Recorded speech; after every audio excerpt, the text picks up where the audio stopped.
सच अर्थ में सबका साथ सबका विकास का मंत्र समाहित हो, देश की 50% जनसंख्या नीति निर्धारण का हिस्सा बने, ये समय की मांग है। हम पहले ही देरी कर चुके हैं।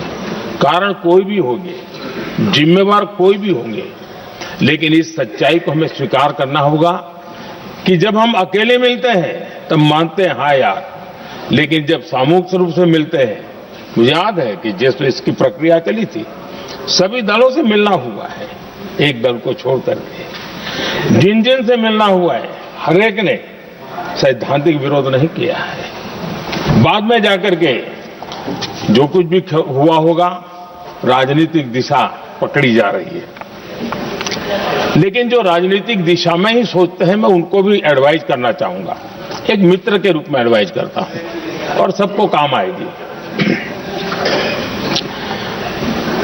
हमारे देश में जब से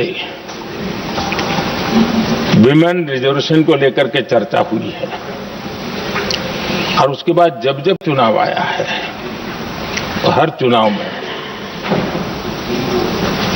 महिलाओं को मिलने वाले इस अधिकार का जिसने विरोध किया है, जिसने विरोध किया है, देश की महिलाओं ने उन्हें माफ नहीं किया है। उनका हाल बुरे से बुरा किया है। लेकिन ये भी देखिए कि 24 के चुनाव में ऐसा नहीं हुआ। क्यों नहीं हुआ? ये इसलिए नहीं हुआ कि 24 में सबने सहमति इसको पारित किया, तो ये विषय ही नहीं रहा। किसी के पक्ष में पॉलिटिकल फायदा नहीं हुआ, किसी का नुकसान भी नहीं हुआ। सहज रूप से जो मुद्दे थे, उन मुद्दों के आधार पर चुनाव लड़ा, क्योंकि 24 में सब साथ में थे। कुछ लोग यहां है, कुछ लोग नहीं है, लेकिन सब साथ में थे। आज भी मैं कहता हूं, अगर हम सब साथ में जाते हैं तो इतिहास गवाह है कि ये किसी एक के राजनीतिक पक्ष में नहीं जाएगा, ये देश के लोकतंत्र के पक्ष में जाएगा, देश के सामूहिक निर्णय शक्ति के पक्ष में जाएगा और हम सब उसके यश के हकदार होंगे। न ट्रेजरी बैंक उसका हकदार रहेगा, न मोदी उसका हकदार रहेगा, यहां बैठे हुए सब हकदार रहेंगे। और इसलिए जिन लोगों को इसमें राजनीति की बू आ रही है, मैं चाहूंगा कि वो खुद के परिणामों को पिछले 30 साल में देख ले। फायदा उनका भी इसी में रास्ता दिखा रहा हूं, इसी में फायदा है कि जो नुकसान हो रहा है उससे बच जाओगे। और इसलिए मैं समझता हूं कि इसको राजनीतिक रंग देने की जरूरत नहीं है।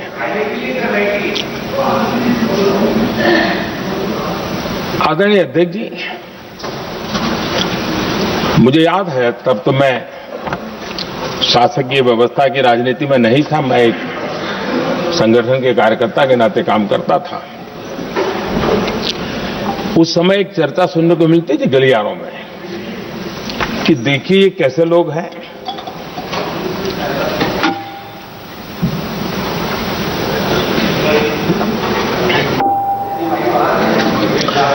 पंचायतों में आरक्षण देना है तो बहुत आराम से दे देते हैं, लेकिन आप कह रहे तो कह रहे हैं,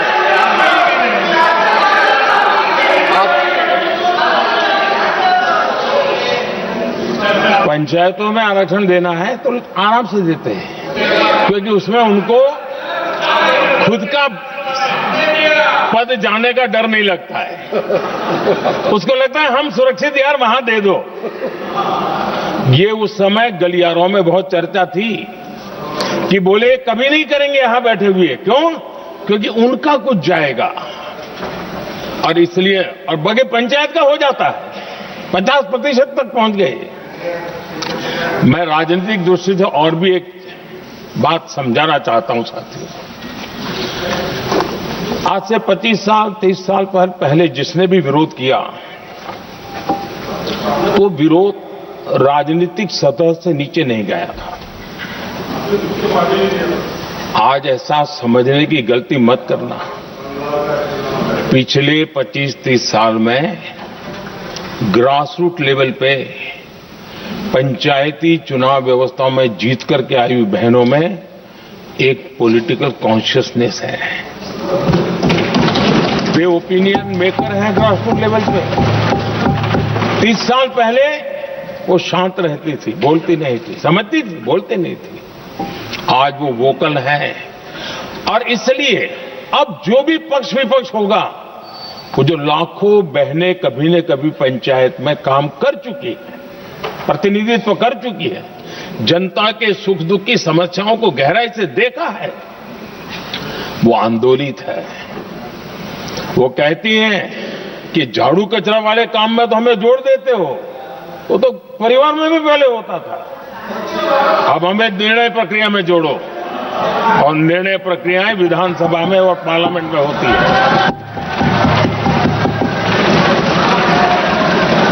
और इसलिए मैं राजनीतिक जीवन में जो लोग प्रगति चाहते, मैं किसी भी सांसद की बात करता हूं, किसी भी एमएलए की बात करता हूं, ये दल वो दल की बात मैं नहीं कर रहा हूं। जो भी राजनीतिक जीवन में सफलतापूर्वक आगे बढ़ना चाहते हैं, उनको ये मान के चलना पड़ेगा कि पिछले 25-30 साल में लाखों बहनें ग्रास रूट लेवल पर लीडर बन चुकी हैं। अब उनके अंदर सिर्फ यहां 33% का नहीं, वहां भी वो आपके फैसलों को प्रभावित करने वाली है। और इसलिए जो आज विरोध करेंगे, उसको लंबे समय तक कीमत चुकानी पड़ेगी। लंबे समय तक कीमत चुकानी पड़ेगी। और इसलिए राजनीतिक समझदारी भी इसी में है कि हम ग्रास रूट लेवल पर महिलाओं की जो पॉलिटिकल लीडरशिप खड़ी हुई है, उसको आपने अब कंसीडर करना पड़ेगा। यहां मैंने सुना, हमारे मुलायम सिंह जी थे, तब से एक विषय चला रहे हैं, उनके परिवार वाले भी चला रहे हैं। आप देश की बहनों पर भरोसा करो ना, उनकी समझदारी पर भरोसा करो। एक बार 33% बहनों को यहां आने दो, आकर के उनको निर्णय करने दो, किसको देना है, किसको नहीं देना है, इस वर्ग को देना, उस वर्ग को देना, करेंगे वो निर्णय। हम उनके सामर्थ्य पर आशंका क्यों करते भाई? एक बार आने तो दो, उनको आने तो दो। जब आएंगे तो 34 में, और दूसरा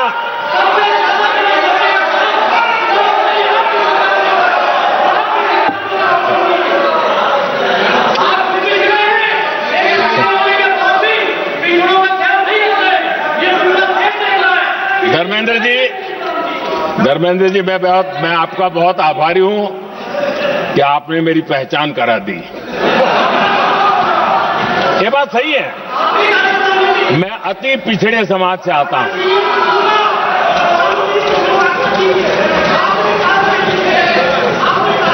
धर्मेंद्र जी, मैं आपका बहुत आभारी हूं, और अखिलेश जी मेरे मित्र हैं तो कभी कभी मदद कर देते हैं।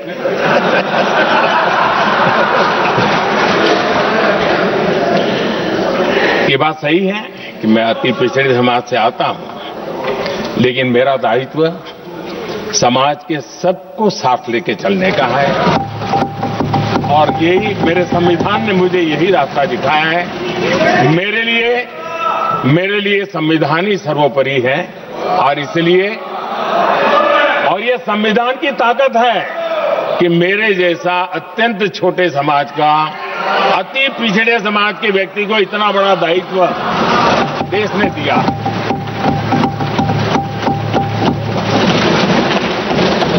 और इसलिए मैं तो देशवासियों का ऋणी हूं, और मैं तो संविधान निर्माताओं का ऋणी हूं कि जिसके कारण आज मैं यहां हूं। लेकिन आदरणीय अध्यक्ष जी, प्रधानमंत्री की शिकायत की तो अच्छी बात है कि वो पिछड़ी जाति का स्वीकार कर रहे हैं, लेकिन हम पिछड़ी जातियों के साथ अन्याय न करें, इतना निवेदन है। आदरणीय अध्यक्ष जी, आज जीवन के हर क्षेत्र में हम देखें कि नारी शक्ति देश के गौरव को बढ़ाने वाले परचम लहराने में कहीं पीछे नहीं है जी। हम गर्व कर सकें इस प्रकार से जीवन के अलग अलग क्षेत्रों में आज हमारी माताएं बहनें बहुत बड़ा योगदान, हमारी बेटियां तो कमाल कर रही हैं जीवन के हर क्षेत्र में।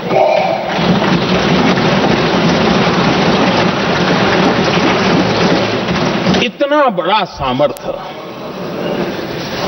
उसको हम हिस्सेदारी से रोकने के लिए क्यों इतनी ताकत खपा रहे हैं जी?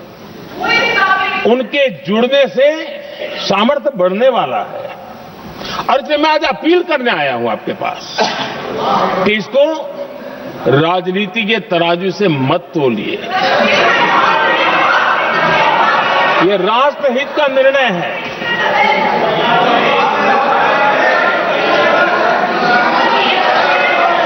आदरणीय अध्यक्ष जी, आज का हमारा ये हमारे सामने अवसर एक साथ बैठ करके एक दिशा में सोच करके विकसित भारत बनाने में हमारी नारी शक्ति की भागीदारी को एक खुले मन से निर्णय करने का अवसर है, स्वीकार करने का अवसर है। और मैंने जैसा पहले ही कहा कि आज पूरा देश और विशेष करके नारी शक्ति हमारे निर्णय तो देखेगी, लेकिन निर्णय से ज्यादा हमारी नीयत को देखेगी।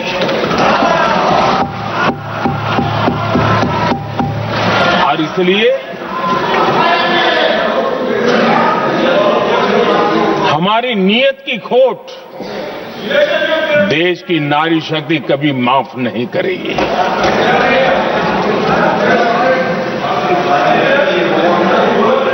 आदरणीय अध्यक्ष जी, 2023 में इस नए सदन में हमने सर्वसम्मति से एक प्रकार से इस अधिनियम को स्वीकार किया था। पूरे देश में खुशी का वातावरण बना, उस पर कोई राजनीतिक रंग नहीं लगे और इसलिए वो कभी राजनीतिक इश्यू भी नहीं बना। तो एक अच्छी स्थिति है। अब सवाल ये है कि हमें कितने समय तक इसको रोकना है। अब यहां जो लोग जनसंख्या वगैरह के विषय उठाते हैं, क्या आपको मालूम नहीं है? मैं चाहूंगा कि अमित भाई अपने भाषण में इन सारी चीजों का उल्लेख करेंगे, जब कि हमने जनगणना के संबंध में कब कब क्या क्या किया था, बाद में कोविड आया, उसके कारण क्या मुसीबत आई, कैसे रुकावटें आई, ये सारी बातें हम सबके सामने हैं, इसमें कोई विषय नहीं है। लेकिन पिछले दिनों जब हम 23 में चर्चा कर रहे थे, तब भी व्यापक रूप से बात ये थी कि इसको जल्दी करो। हर कोई कह रहा था जल्दी करो। अब 24 में संभव नहीं था क्योंकि इतने कम समय में करना मुश्किल था। अब 29 में हमारे पास अवसर है। अगर हम 29 में भी नहीं करते तो ये स्थिति क्या बनेगी हम कल्पना कर सकते। फिर हम देश की माताओं बहनों को ये विश्वास नहीं बना पाएंगे कि हम सचमुच में प्रयास सच्चे अर्थे कर सकते थे। और इसलिए समय की मांग है कि अब हम ज्यादा विलंब न करें। इस दरमियान राजनीतिक दल के लोगों से, संविधान के जानकार लोगों से, जो महिलाओं में एक्टिविस्ट के नाते काम करने वाले ऐसे लोगों से भी कई चर्चाएं हुई। कुछ लोगों ने खुद होकर के भी सुझाव दिए। सारा मंथन करते करते करते, और यहां भी सभी दलों से लगातार बातें इनकी होती रही है। स्ट्रक्चर वे में हुई है, इनफॉर्मल भी हुई है, और उसमें से आखिर बना हुई एक कुछ रास्ता निकालना होगा ताकि हम हमारी माताओं बहनों की शक्ति को जोड़ सकते हैं। आदरणीय अध्यक्ष जी, मैं एक बात जरूर कहना चाहूंगा। यहां बैठकर के हमें किसी को संविधान ने देश को टुकड़ों में सोचने का अधिकार ही नहीं दिया है। जो शपथ लेके हम बैठे हैं ना, हम सबको एक राष्ट्र के रूप में विचार करना हमारा दायित्व बने। चाहे कश्मीर हो या कन्याकुमारी, हम टुकड़ों में न सोच सकते हैं, न टुकड़ों में हम निर्णय कर सकते हैं। और इसलिए निराधार रूप में, जिसमें कोई सच्चाई नहीं, रत्ती भर सच्चाई नहीं है, सिर्फ राजनीतिक लाभ लेने के लिए जो बवंडर खड़ा किया जा रहा है, मैं आज बड़ी जिम्मेवारी के साथ इस सदन में, इस पवित्र जगह से कहना चाहता हूं, चाहे दक्षिण हो, उत्तर हो, पूर्व हो, पश्चिम हो, छोटे राज्य हो, बड़े राज्य हो, मैं आज एक जिम्मेवारी से कहना चाहता हूं कि निर्णय प्रक्रिया किसी के साथ भी भेदभाव नहीं करेगी। ये निर्णय प्रक्रिया किसी के साथ अन्याय नहीं करेगी।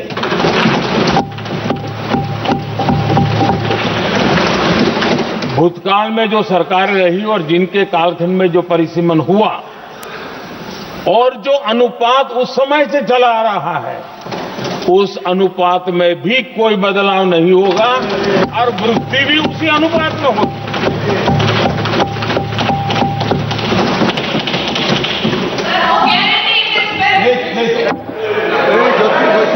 अगर गारंटी शब्द चाहिए तो मैं गारंटी शब्द उपयोग करता हूं। वादा की बात करते हो तो मैं वादा शब्द उपयोग करता हूं। अगर तमिल में कोई अच्छा शब्द हो तो वो भी मैं बोलने के लिए तैयार हूं।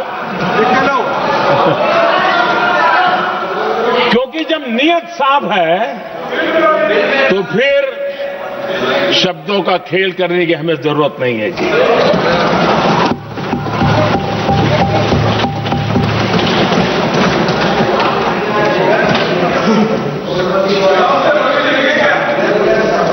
आदरणीय अध्यक्ष जी, मैं आज सदन के सभी साथियों को ये भी कहना चाहता हूं कि साथियों, हम भ्रम में न रहे।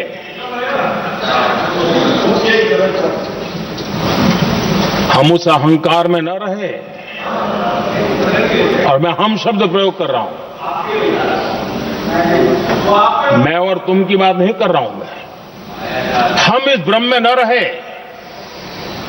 कि हम देश की नारी शक्ति को हम कुछ दे रहे हैं। जी नहीं, उसका हक है। और हमने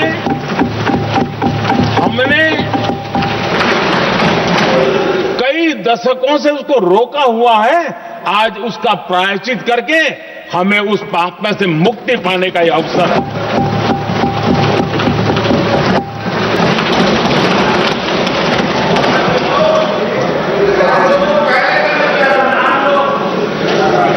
हम सब जानते हैं हर एक ने कैसे चालाकी की है, हर बार चतुराई की। बिल्कुल, हम तो इसके पक्ष में ही हैं, लेकिन हम इसके साथ ही हैं। लेकिन हर बार कोई न कोई टेक्निकल पूंछ लगा दी इसको और इसको रोका गया। हर बार ऐसी चीजें लाई गई है। हिम्मत नहीं है कि हम 33% महिलाओं के आरक्षण का विरोध कर पाए। वो जमाना चला गया, आपको करना नहीं है, लेकिन कहने की हिम्मत भी नहीं है। और इसलिए टेक्निकल बहानेबाजी, ये करो तो ये, वो करो तो वो, डिगरा करो। अब देश की नारी को नहीं समझा पाओगे। सदन में नंबर का खेल क्या होता है वो तो समय तय करेगा, लेकिन ये पक्का है कि अब इन भांति भांति के बहानेबाजी, भांति भांति टेक्निकल मुद्दों के आधार पर चीजों को उलझा करके 3 दशक तक इसको अड़ंगे डाले, हमने फंसा के रखा। आपने जो अचीव करना था कर लिया, अब छोड़ दो ना भाई। 3 दशक कम पड़ते हैं क्या रोकने में? 3 दशक तक आपने रोका फिर भी कुछ कर नहीं पाए, तो अब तो करो।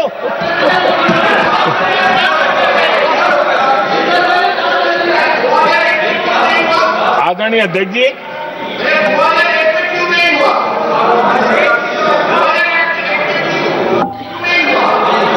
यहां कुछ लोगों को लगता है, आदरणीय अध्यक्ष, यहां कुछ लोगों को लगता है इसमें कहीं न कहीं मोदी का राजनीतिक स्वार्थ है।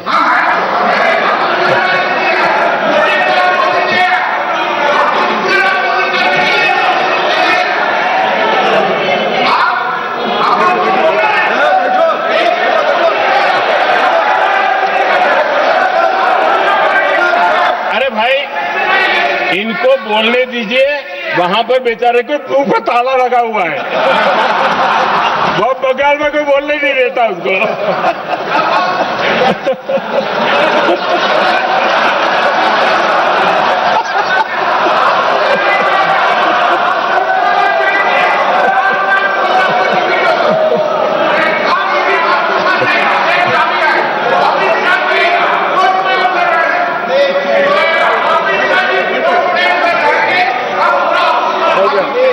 आदरणीय अध्यक्ष जी,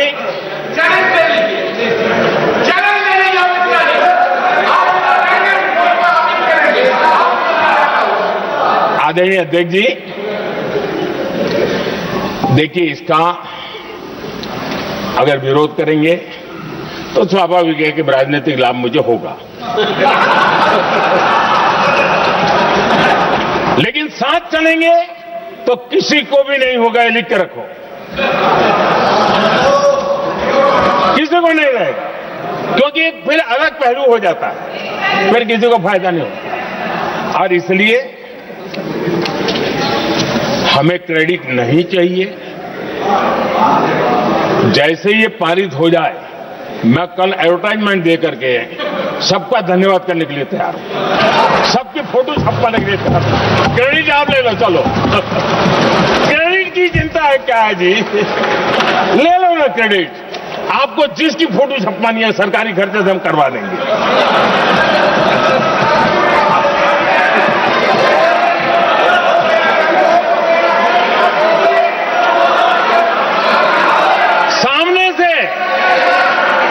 सामने से क्रेडिट का ब्लैंक चेक आपको दे रहा हूं।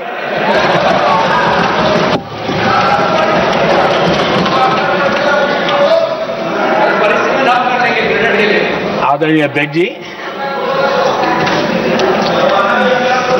हमारी संसदीय लोकतंत्र में महिलाओं की भागीदारी ये सिर्फ आंकड़ों का खेल या एक लोकतांत्रिक व्यवस्था में सुधार इतना सीमित नहीं है। लोकतंत्र की जननी के रूप में, मदर ऑफ डेमोक्रेसी के रूप में ये निर्णय भारत का कमिटमेंट है, ये सांस्कृतिक कमिटमेंट है।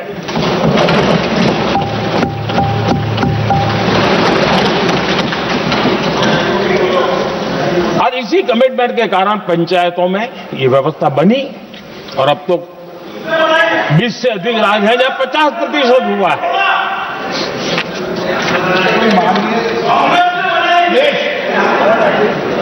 और हमने अनुभव किया है, मुझे लंबे अरसे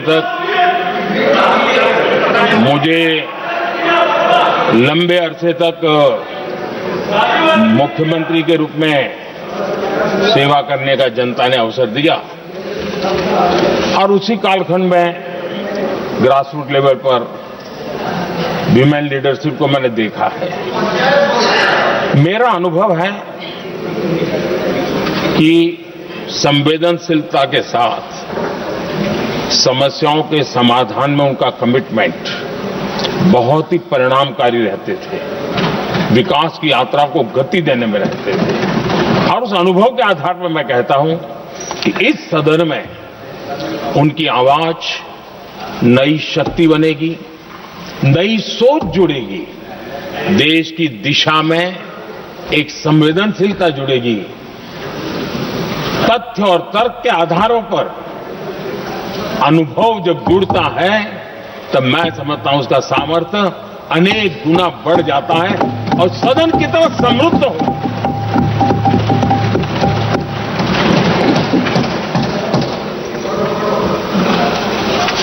आदरणीय अध्यक्ष जी, हमारे देश में अनुभवी नारी शक्ति की कोई कमी नहीं है, सामर्थ्यवान में कोई कमी नहीं। हम भरोसा करें वे कंट्रीब्यूट करेंगे, बहुत अच्छा कंट्रीब्यूट करेंगे। और आज भी जितनी हमारी बहनें यहां हैं, जब भी उनको अवसर मिला है उन्होंने बहुत अच्छे ढंग से अपनी बात बताई है, सदन को समृद्ध किया है। आदरणीय अध्यक्ष जी, आज देश में वर्तमान में देश में 650 से ज्यादा पंचायतें, डिस्ट्रिक्ट पंचायत, करीब 250 महिलाएं उसका नेतृत्व कर रही और केंद्र के कैबिनेट मिनिस्टर से ज्यादा उनके पास जिम्मेवारी और धन और व्यवस्था होती है, काम करती है जी। करीब 6,700 ब्लॉक पंचायतों में 2700 से अधिक ब्लॉक पंचायत ऐसी हैं जिसका नेतृत्व महिलाओं के हाथ में है। आज देश में 900 से अधिक शहरों में अर्बन लोकल बॉडीज की हेड के रूप में मेयर्स हो या स्टैंडिंग कमेटी का काम देखने वाली बहनें हैं, उनकी ताकत है। और मैं मानता हूं कि आज देश जो प्रगति कर रहा है उस प्रगति में इनका भी महत्वपूर्ण योगदान है। उस ऋण को हमें स्वीकार करने का ये अवसर है। और जब ये अनुभव सदन के साथ जुड़ेगा तब वो अनेक गुना ताकत बढ़ा देगा। आदरणीय अध्यक्ष जी, एक लंबी प्रतीक्षा एंड एक प्रकार से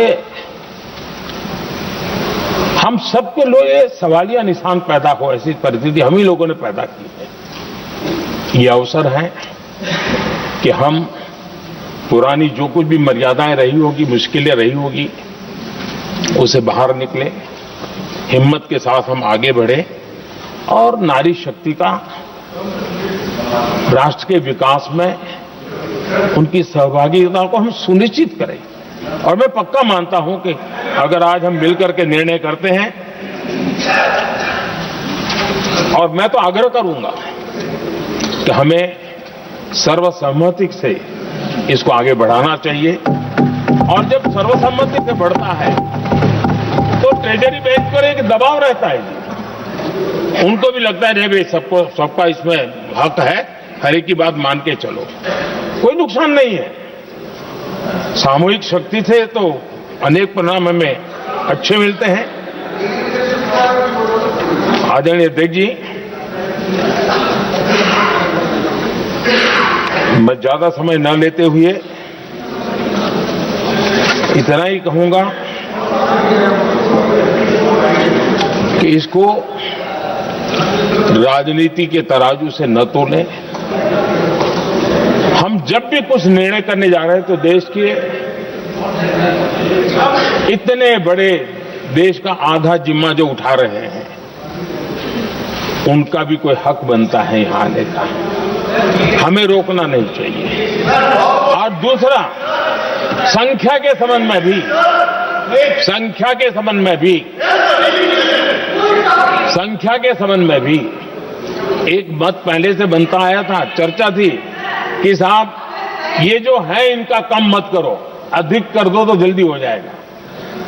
वो अधिक वाला विषय वो आया है कि चलो भाई पैसे जो संख्या थी 33% और बढ़ा दो, ताकि किसी को ऐसा न लगे कि मेरा हक चला गया। एक नई शक्ति जुड़ेगी, अतिरिक्त शक्ति जुड़ेगी। और अब सदन की रचना भी तो अब पहले से हमने सोच कर रखा है, जगह तो बना ली है।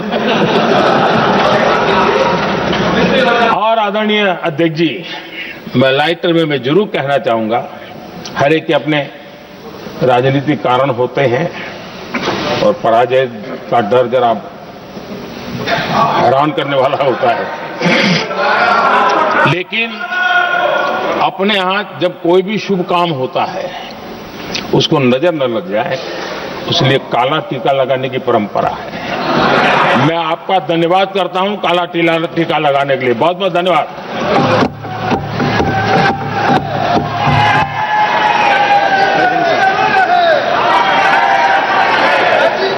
श्री अरविंद सावंत,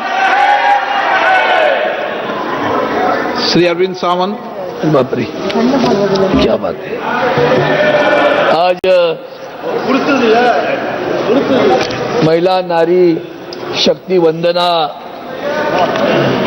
बिल पर जो संशोधन आया, मेरा सौभाग्य है कि आदरणीय प्रधानमंत्री जी के बाद में मुझे बोलने का अवसर मिल रहा है। अध्यक्ष जी, आदरणीय प्रधानमंत्री जी ने कुछ बातें कही, उसमें एक शब्द प्रयोग किया, सैद्धांतिक और राजनीतिक। अगर ये राजनीतिक नहीं है, सैद्धांतिक, तो यहां बैठी हुई सभी को लगेगा कि हम सब विपक्ष के लोग महिलाओं के आरक्षण के खिलाफ है। भैया, महिलाओं का आरक्षण का बिल 2023 में पास हुआ ना, किसने किया विरोध? क्यों बोल रहे हैं हम लोग कि महिलाओं के आरक्षण के बिल के लिए हम लोग विरोध कर रहे हैं? Please sir, let the house be in order. माननीय सदस्य प्लीज पहिले सांगतो ना, बाईला भरपूर बैठिए। माननीय सदस्य प्लीज।